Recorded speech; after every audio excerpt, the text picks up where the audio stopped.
pala si Karen, days dito sa SJ. Nandito talaga ako sa YouTube dahil gusto ko ikwento ang ginawa kong katangahan para balang araw may pakikinggan ako. Kasi hanggang ngayon, masama pa rin loob ko. Galit, masakit, pagsisisi, pagmamahal, basta lahat naramdaman ko. Di ko kasi pwede i-keep sa FB. So, ito na yun, 2016, nakilala ko sa dating site si Andy. May hilig kasi ako sa dating site. Wala lang, gusto ko lang mag-chat din. Nag-chat din. Si Andy sa akin, ewan kung bakit siya ang chinat ko din at na bakit sa kanya ako nag-focus. Marami naman nag-chat sa akin. Bata pa. Si Andy pala that time is 55 and ako 26. Trabaho niya nasa Pinas, farming. Korean national pala siya. At ako naman, that time, nag-apply going HK, Hong Kong. 2017, December din, nagkita kami. Pumunta talaga siya sa bahay namin. Na-meet niya buong family ko. Okay naman siya. Nagstay siya sa bahay ng 3 days.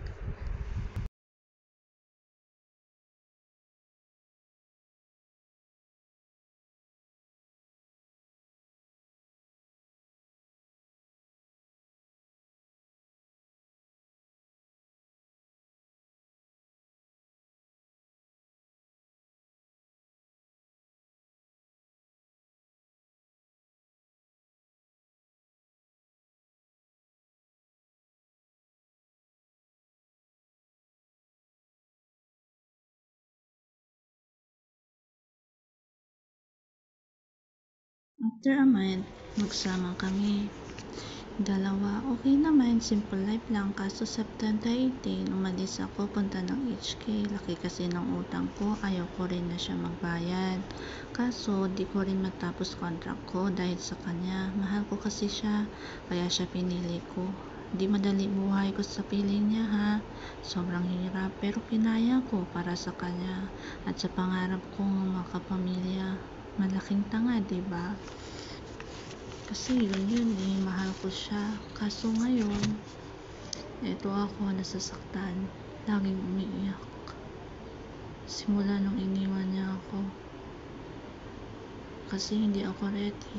Hindi ako prepare sa mangyayari at hindi ko siya na-imagine na mangyayari yun. Hindi ko yun naisip.